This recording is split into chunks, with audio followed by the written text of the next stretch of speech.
Hi everyone, it's Francesca Colacato, the founder and executive director here at Gear for Greatness, and welcome back to another episode of the Aspire to Inspire podcast. If I sound a little funky, it's because I'm kind of going through a little bit of an under weather illness. However, I'm super pumped and excited for this next guest on our pod.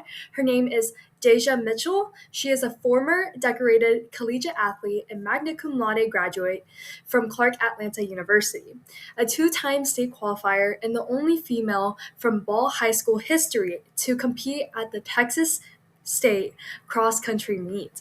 She later earned multiple MVP honors at the collegiate level, including Women's Track and Field MVP and Outstanding Track Performer of the Year.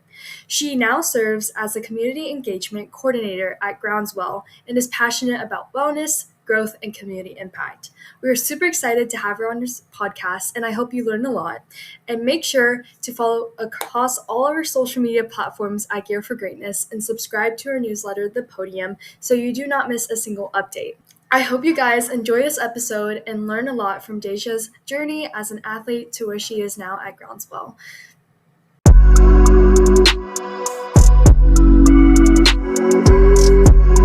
It's Francesca Colacato, the founder and executive director here at Gear for Greatness. Welcome back to another episode of the Aspire to Inspire podcast. We have a very special guest on board with us today. Her name is Dazya Mitchell. She's a former collegiate track and field and cross country runner, and she is here with us today. Yes. Well, thank you so much again for having me today, and thank you for the introduction. As Francesca mentioned, my name is Dazya Mitchell, and I am honestly just a very free-spirited person who is a lover of all things food, health and wellness, plants, and just everything that has to do with evolving and just growing as a person and being your happiest self. I am a former athlete. I did compete in both middle, high school, and on the collegiate level. I ran both cross country track on the collegiate level and also played basketball for a very long time. I probably played that sport longer than any other one. And I really just enjoyed my experience, and I'm looking forward to sharing that today. Awesome. Thank you so much. So to kick that off, how did your journey in cross country and track begin? And even mentioning basketball, how did that all came about? Yeah, so actually sports have been integrated in my life for a very long time. So I would say my dad was probably one of the first examples of, just someone who introduced sports to me. It was a way that we bonded and we spent time together playing basketball at the courts or just trying to get, trying to beat him. That was always the goal each and every day. And so I started playing basketball very early on, and my father also ran just for fun, just for health purposes. And so I remember, being a little girl and wanting to keep up with him. So he would go on these runs, and he was like, "All right, I'll see you on a bit." And I remember one day I was like, "Hey, can I go with you?" And he's like, "You can't keep up with me." And I'm like, "Well, let me just try," And I was probably I had to be younger than 10 years old at the time. And I remember I never wanted to impress my dad so much. And so I remember just being so out of breath and so tired, but I was like, I cannot let him down because he'll never let me come again. So that was probably my first memory, like core memory of like how I started running. And I realized even though I was tired, I was like, I kind of like this. And so it was something that even as a kid, along with playing basketball, really helped with my endurance. So I just kept at it. And so I played basketball. I played AAU, even like in middle school and in high school. But high school is really when I fell in love with running. The funny story is how I ended up running cross country. And finding out about cross country is I had a buddy who we were in English class together, and we had that class on Fridays. And I remember he would never be in class on Fridays. Well, we had it a few days out of the week, but that specific day, I just would never see him. And so one day I'm like, "Man, like, would you not come to school on Fridays? Like, what's going on?" And he was like, "No, I run cross country." And I remember I clowned him. I was like, "Cross country? Like, what is that?" And he was like, "Why don't you come out to practice and see?" And I'm like, "Okay." And so, I'm just always down for the challenge. So I remember I came out there and I just kind of observed, and I was like, "Wow, this is like crazy. They're really out here running." And yeah, he was like, "Why don't you give it a shot?" And so I came out, and I remember the coach was like, "Just go run a mile, come back, let me know when you're done." And I ran the mile, finished, and he was like, "All right, well, I'll see you tomorrow." And so I'm like, "Okay." And so I came back. He's like, "Go run a mile again." He kind of just like was more focused on the team and the people who had already joined the team. So he me walking on, the season had already started and everything. He just was like, "Go." And so I guess I was finishing quickly. So he was like, "Let me pay attention. Is she really running this mile?" And I was. So he allowed me to join the team. I remember I went to my first cross country meet ever. That Friday, and I got first place actually at my first cross country meet. I ran JV that meet. So yeah, that's how things kind of got started with me. Well, that's awesome. So, quick question: were you a freshman on JV? Yes, yeah. So at the time, I don't think that there were enough girls to Mhm. form a freshman team, at least from my memory. So I remember I ran JV.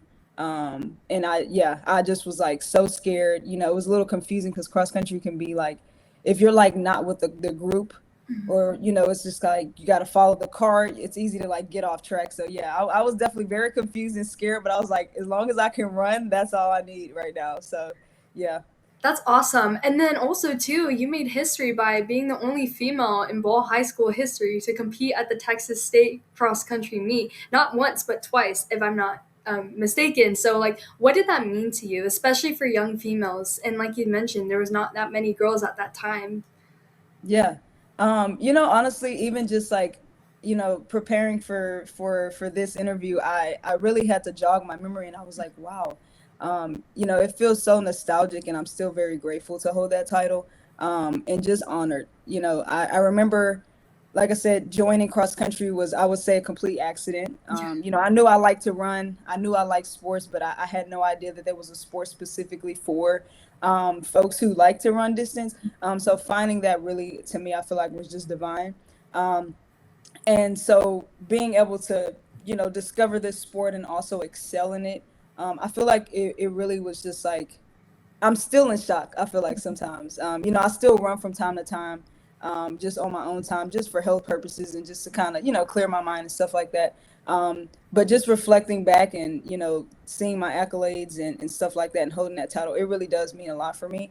And I'm not sure if I answered the question. I kind of got caught in the moment, but No, for sure. It might be a while back, but I know probably for that, I had a similar experience in kind of my volleyball career. We like ended a 5 year streak of like finally getting a championship title in middle school. Maybe that does not hold that much weight compared to like a collegiate title, but still, you remember that moment as an athlete of kind of yes, being at the focal point of that and just being able to help your team or you as an individual. And it's an awesome experience. Sometimes I'll never forget too when you see your name back in when you go back to your yeah, alma mater and be like, wow, we did that. And you just that, get notified, which is awesome. So in your kind of athletic journey, was there ever a moment you questioned yourself by chance? oh yeah, all the time. Especially, like I said, a lot of the girls who I, was running against, like even though I knew that I was a good athlete, a lot of them just had, they had more time invested than I did, and so, cross country, I would say, I think my coach, he's always say is 80% mental, 20% talent. There's people in all walks of life who run. You don't have to be the best athlete, and I think it is because it's a mental game. Um, but all the time, especially because there was just this confidence that some of these runners like had that I didn't have as a young runner, to be able to compete on that level, especially at the state cross country meet where, these girls, for lack of better words, they were savages. Like they would come, we would be all lined up, and I would have my spot, on the line, and they'll come and step right in front of you. Like if they felt like you had a good spot on the line, that would give them an opportunity to, get ahead. Once the race started, they it was like you weren't there, so, but that's the confidence that you had to have, especially when you're competing at such a high level. So I definitely had those moments, but through experience and running more and going to more meets and coming across other people, I learned to build my confidence up, especially because I realized, well, if I'm going to be running on this level, you got to have obviously the talents there, but you also got to have that demeanor, that attitude as well, and not in a bad way, but just in a, hey, I'm here to compete with you. So Yes, awesome. I love that. Like you're here for you made the state for a reason, And so believing that and just being where your own 2 feet are and just being confident. I love that. I definitely think that will inspire a lot of young aspiring athletes for sure. And then now we're gonna kind of transition into your collegiate career. And if you want to show your sweatshirt so you can rep Clark, yeah. Atlanta, that's amazing. So Deja attended. Yeah, I love it. I love it. Yeah, so what was your biggest adjustment transitioning to Clark Atlanta University, and what was that recruiting process kind of like? Yeah, man, the college, like going to college, transitioning from high school to college was like a whirlwind. Firstly, because I never had plans to like, I knew I wanted to go to college, but I definitely like never really thought that I was like gonna like be an athlete in college. And so I would say the recruiting process was like, when I look back, it was really good. But again, just because like I kind of fell into this opportunity of like, oh man, I found something I really loved. I'm good at it, and this will like give me opportunity to like, get funding to go to school and stuff like that. But I didn't have the knowledge, and neither did my parents until it started happening. Like, oh, well, what do we do? So there were a lot of confusion. There was a lot of confusion, but also a lot of opportunity. I did get a lot of opportunities to tour schools and go through the process of being recruited and comparing what this school is offering and that school is offering. um, but one thing I did want to speak on is I would say the transition from college or from high school to college, I think took more of a emotional toll on me than anything else, especially because I went to Southern University first. Actually, that was the school that I had a full ride track and field and cross country scholarship to. And I just didn't like it. I didn't like it, and so I transferred to Clark Atlanta. So there were a lot of transitions. Like I had to deal with the transition from high school to college and moving away from home. I went to both of those schools were out of state for me. So there was a big transition of like just starting a new life and not having your family at arm's reach and learning, eating different foods, and just trying to figure out who you are at such a young age. So I would say, the recruiting process, I think if I could go back in time, I would have done my own research because I personally didn't even know what an HBCU was until I started being recruited by them. And then I just kind of had to, educate myself. So I think that I would have done more research in advance. I would have made, more plans, and I recommend that for any young athlete, that's listening to this or that'll listen to this at a later time, to definitely do your research and figure out, what kind of environment.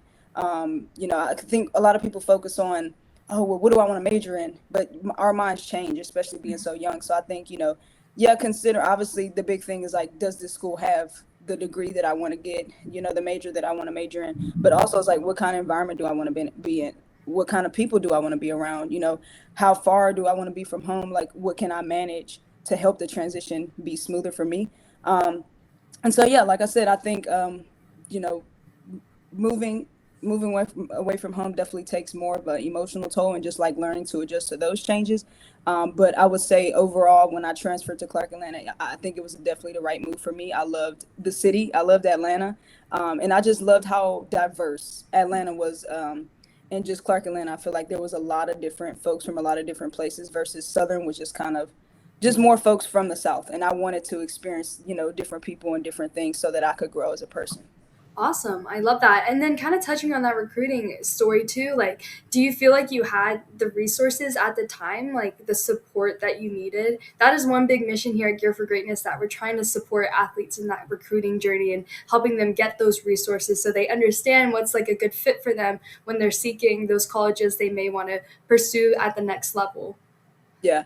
Yeah. I would say I didn't have the resources. I think, I just kind of figured it out as things came, as I was getting letters in the mail and, contacting coaches. Like I think that I've always been able to kind of speak pretty well for myself and know how to hold a conversation. But I think resources like learning how to interview and learning how to, send emails and just communicate, I think. And also like I would say even just like if there was like some type of like, I used to work at Carnegie Mellon and I used to work in the Welcome Center. And, these folks mostly were coming in for like just like strictly just academics. But I do remember there being like information sessions and stuff like that for the kids, and I'm like, I imagine something of that sort, like for college athletes specifically, like if there was some type of like information session that the school offered for like college athletes who, are getting ready to be like, maybe it's something you get access to like sophomore year before the like big junior and senior year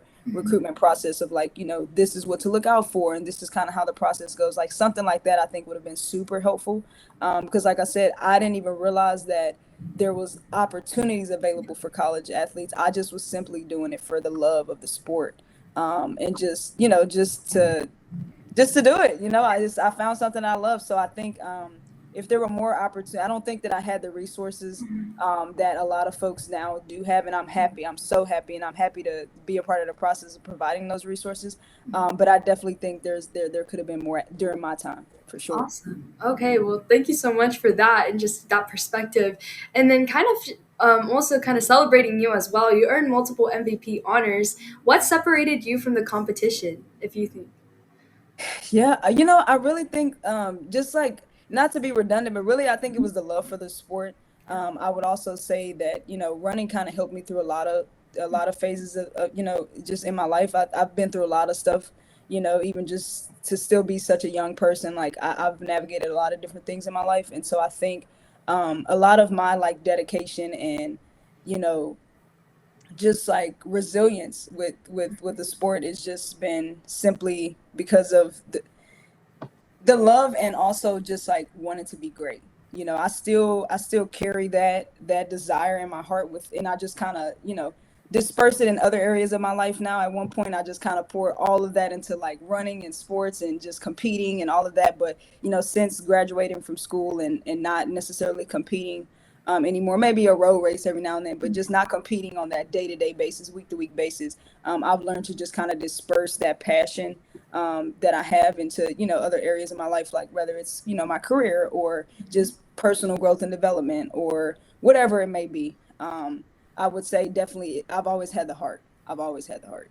That's awesome. And then I love this phrase whenever I was an athlete too. This like when like hard work will always beat talent when talent doesn't work hard. And like honestly, I think that couldn't stand more true whenever you really are so invested in your craft and just like what you love and your passion. Like when you keep going towards that, the results will come. And sometimes when you're so encaptured by that love and passion for the game or whatever that is, you don't really sometimes think about the result, but the result just happens. And it's like kind of Exactly. awesome. It's just a bonus, but truly it's the love that you have for whatever you're doing is actually the biggest win, at least in my case. And I can't speak for everyone, but kind of Yes. seems like whenever you spoke upon that, it's just really you were so invested in that love for running that you had, which is super, super awesome to see. So now we're kind of gonna. Oh wait, I don't know why I didn't ask this question. So being a student athlete, of course, like how did you balance excelling academically and athletically? Because you also mentioned you graduated Magna Cum Laude with honors, so obviously that took probably time management, organization skills. So if you can kind of speak upon that. Yes. Yeah. And you know what? The funny part is I'm still learning time management, still learning. It's a never ending process. But during that time I do remember I feel like I always did just enough in Mhm. school. Like, when I think about high school, like to me, I was like, as long as I have a 3.0, I'm good. That was always my mentality. Like anything less than that is a no. Anything more is like, why would I work that hard? But I remember when I transferred to Clark Atlanta, I felt like it was a clean slate for me. I feel like I had gotten over that freshman hump, of like trying to figure everything out. And I remember I just was like, okay, I'm at a new place. And I had a friend actually who she was like going hard. She was going to school in New York. And I remember we would talk about school because we were both at school at the same time. And she was telling me about how she was like aiming for those 4.0s, like every semester I'm going for it. And I remember we actually kind of had a falling out because I was like you're just a try hard, like a 4.0, like what for what? We don't need a 4.0. It doesn't matter. Like when you graduate, nobody cares that you had a 4.0. And I remember we fell out, and but it gave me time to reflect because I'm like, man, am I hating? Like, because I never got a 4.0. And so there was, some self-reflection that I had to do on my part. And I said, you know what? I'm gonna really try. I'm gonna stop just doing just enough to get by. I'm really gonna like really go hard the same way that I'm going, on the field. I'm gonna go hard academically, and really try to see what I can do because I've never given school 100%. And so really that kind of was the motivation, is like having that conversation with my friend, us falling out, me doing some self-reflection and realizing that maybe I was projecting, and really trying.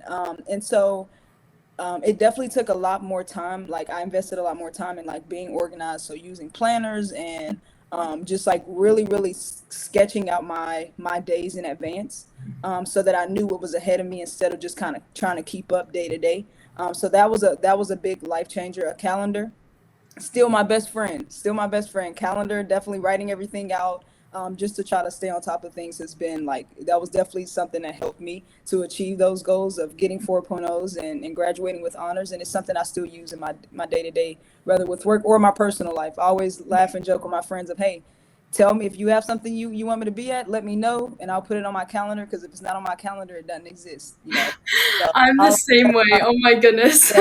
yeah. Yeah. Well, that's awesome. I mean, I bet even too the discipline of sports transferred over too when it comes to Yes. academics. So I even encounter that too being in college where it's like, man, okay, the way I plan my day is kind of like, oh yeah, practice, but how do we, it's kind of even too with tests, I see it as a game. So like leading up, Yeah. these are my practices, and then how do you expect to get 100 if you're like that's at a tournament? You go to a tournament, you can't expect to get first place if we've done nothing. So I kind of have that athlete mentality still too whenever it comes to discipline and also just academics too, which is super neat. So now we're going to kind of transition into your kind of after post collegiate career, and also you're probably still running like you mentioned. So sports never ended probably, and even just being involved in that. So when your competitive career ended, how did you navigate that transition from graduation? Yeah, that's a great question, honestly. And my honest answer is that it was hard. It's very hard. I remember, when you're competing for so long, you kind of just like, you're on this high, right? And you're like, it's always like, okay, what's the next race I win, or the next award, or the next academic award, or it's like this, like, it's like this big buildup. And when I graduated from school, I remember it being a big buildup, and it came down fast, for me, like after graduation, because at that point it was like, I feel like I had a little bit of like an identity crisis of like, well, who am I outside of like being a star athlete and achieving all these things and all of this? Like, who am I as a person? And I think that's one thing. Like, if I could offer, some advice, I would say, in the midst of being an athlete and competing so hard, what's equally important, which something I wish that I had done differently, to prepare myself and kind of make the blow be a little less, was to like take more time to get to know who I was as a person outside of my achievements and outside of who I was as a performing athlete.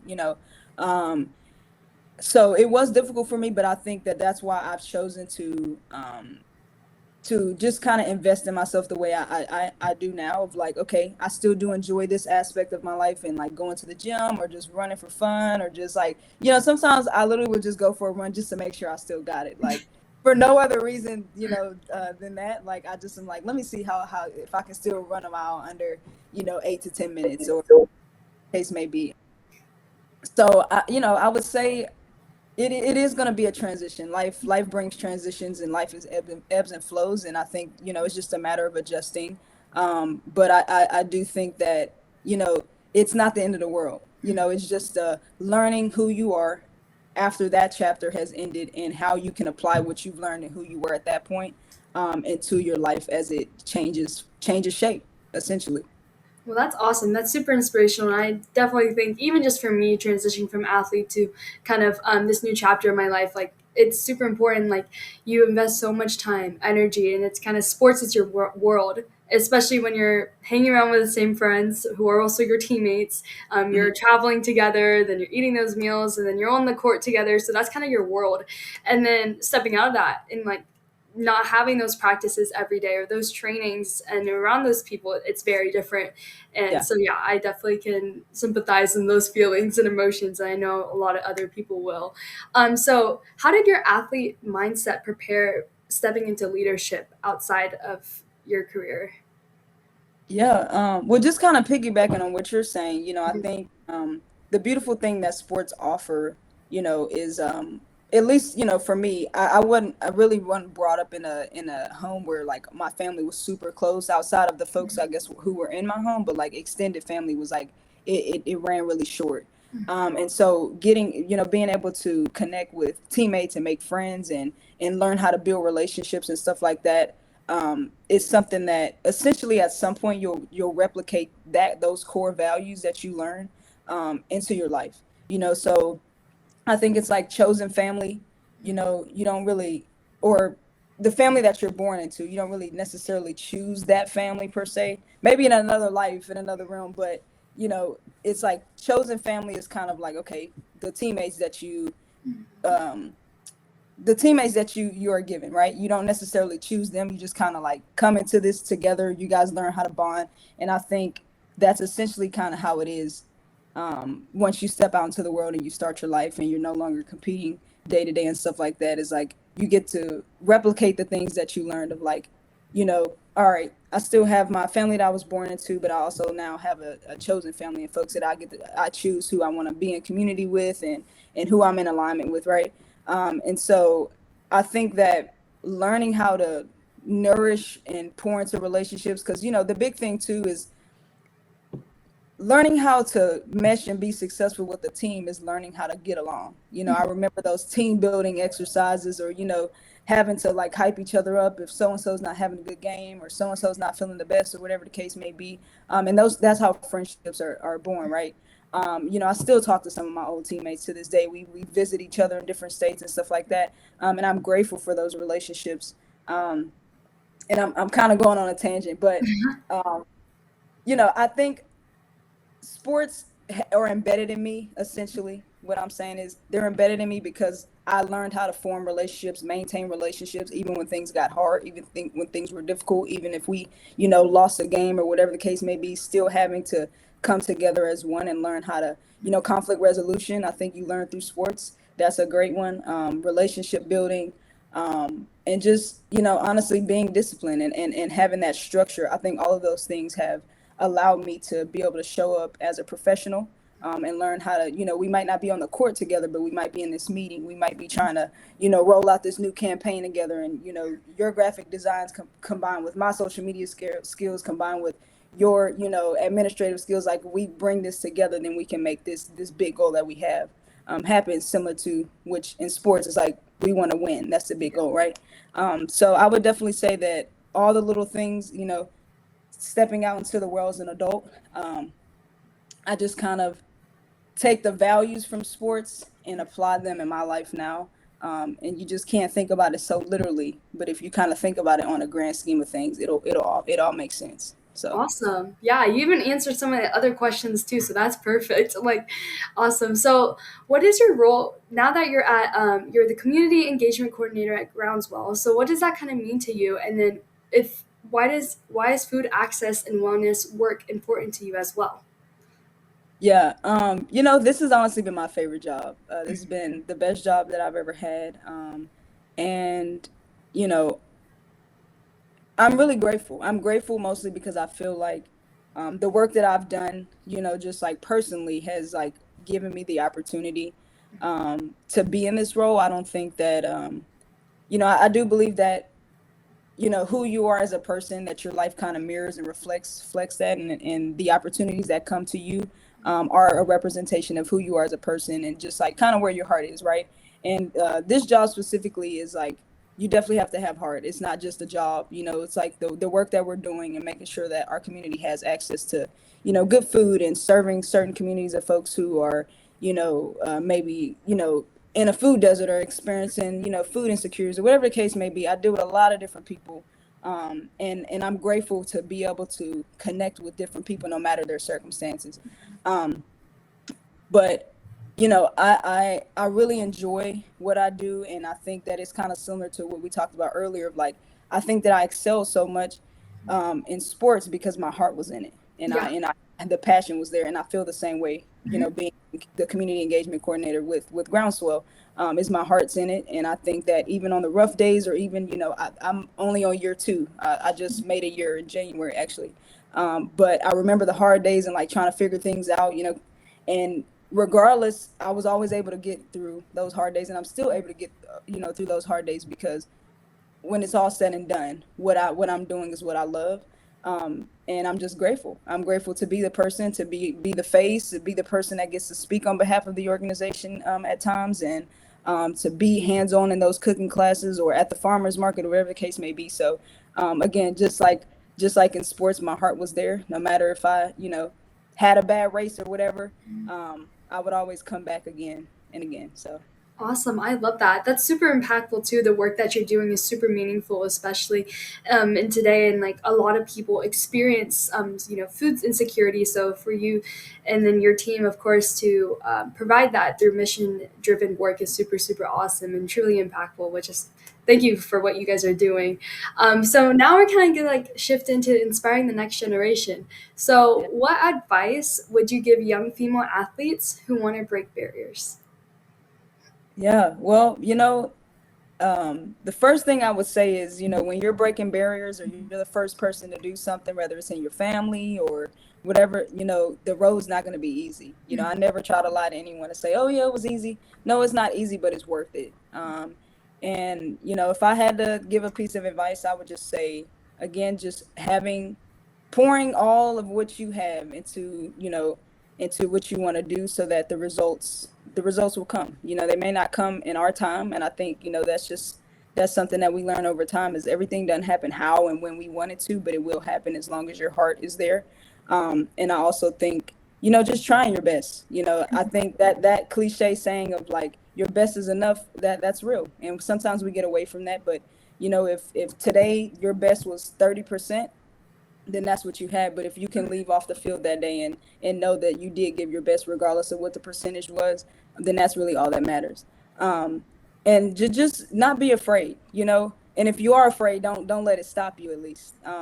Because like I said, there's going to be challenges, there's going to be things that come up, there's going to be uncertainty and all of the things, but as long as you keep going, you'll get to where you're supposed to be, where you're destined to be. So yeah. Awesome. Okay. And then even our podcast is called the Aspire to Inspire podcast. What does that mean to you to aspire to inspire? Aspire to inspire means that, that's a great question. It means that you have a desire to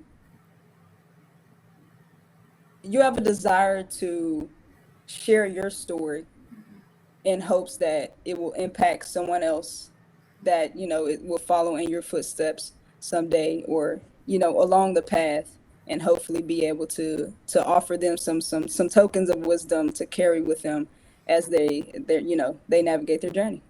Awesome. That's a great interpretation. We always love to hear what our guests like want perspective on our kind of phrase that we have here also on the pod. So with a final question, if someone listening feels stuck, overlooked, or underestimated, what would you tell them?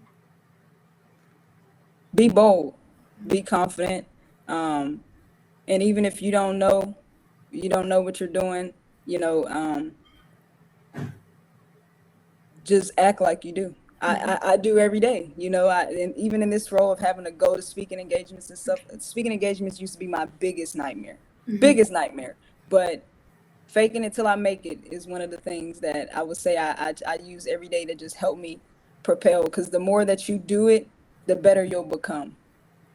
Awesome. That is a great way to finish this episode. Well, thank you so much again, Deja, for joining us on this podcast. We're super excited to have you as our episode 3 and just for you to come on here and share your journey. I know so many people are going to leave this episode feeling inspired or even ready to take action upon their dreams and goals. But yeah, thank you so much again. And then make sure you guys stay tuned for our next guest. And then thank you again, Deja. Yes, thank you so much for having me. It's been a pleasure. Thank you. Of course.